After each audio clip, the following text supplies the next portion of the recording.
안녕하세요. 5분 특강 강의 조남철 세무사입니다. 저는 현재 종로에서 두드림 세무회계 컨설팅을 운영 중에 있습니다. 이번 시간에는 개정세법 네 번째 시간으로 명의신탁 주식에 대한 개정안을 알아보도록 하겠습니다. 저는 이 강의에 앞서 갖고 먼저 말씀드리고 싶은 부분이 하나가 있는데요. 바로 명의신탁에 대한 위험성을 말씀을 드리고 싶습니다.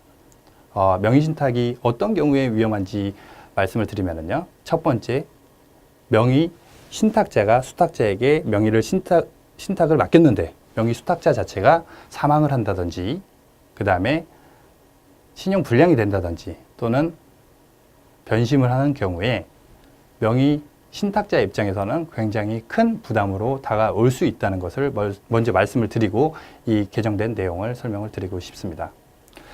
그 개정된 내용은 당초에 명의신탁에 대해서 이제 증여의제 규정이 있었습니다. 명의신탁 증여의제를 하게 되면은 명의신탁을 받은 수탁자가 바로 증여세 납세 의무자가 된다는 규정이었는데요. 이 규정이 개정된 지 얼마 되지도 않았는데 최근 들어가고 이 부분들이 계속 부작용을 낳고 있어가고 실제 소유자에게 증여세 납세 의무자를 부여하는 방향으로 내년부터 개정이 될 내용입니다. 왜냐하면 명의수탁자는 명의신탁자가 어떻게 보면 조세 회피를 하기 위해서 이름을 빌리거나 그 다음에 또 직원이거나 친구이거나 친척이거나 그런 사람들을 이었는데 명의신탁자는 소득이 많다는 거죠. 근데 명의수탁자는 소득이 별로 없다 보니까 이 부분에 대해 갖고 체납된 부분에 대해서 세금을 내지 못하는 케이스가 많았기 때문에 개정안이 들어왔다고 보시면 될 것 같습니다.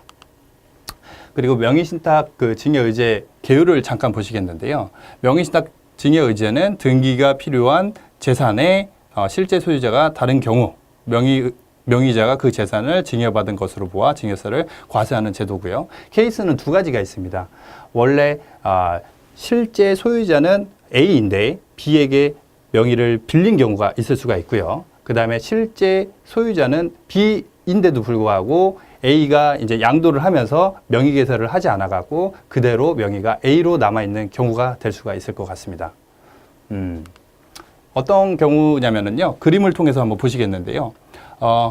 타인의 명의로 명의 개설을 하여 증여로 의제되는 경우가 있을 것이고요. 그림 두 번째는 실제 소유자가 소유권을 취득하였으나 명의 개설을 하지 않고 종전 명의자의 명의를 유지하여 증여로 의제되는 경우가 있을 수 있습니다.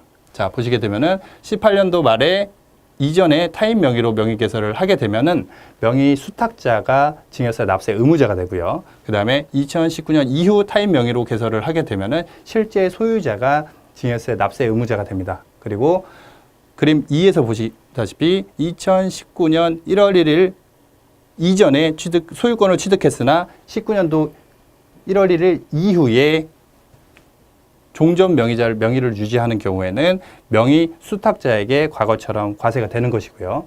그 다음에 2019년 이후에 소유권을 취득했으나 명의 개설을 하지 않아 종전 소유자에게 명의가 그대로 남아있는 경우에는 실제 소유자에게 납세 의무를 부여하겠다는 내용입니다. 명의신탁. 아까 초두에 말씀드린 것처럼 명의신탁이라는 것은 굉장히 위험하고요. 아까 사망하게 되면은 그 명의 수탁자에 대한 상속세 부담이 발생이 될 수가 있고요.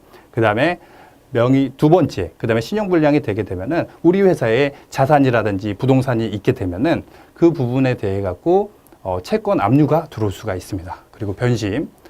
혹시라도 명의 신탁자가 사망을 하게 되면은 명의 신탁자가 죽었기 때문에 명의 수탁자 입장에서는 그 상속인들한테 본인의 주식이라고 주장을 해서 굉장히 분란을 일으키는 경우가 많은데요. 이런 부분 때문에 명의신탁에 대한 해결을 조기에 하셔야 되고 혹시라도 있다 그러면은 빠른 그리고 안전한 방법으로 회수를 하는 쪽으로 검토를 하셔야 될 것 같습니다. 예, 이상입니다. 감사합니다.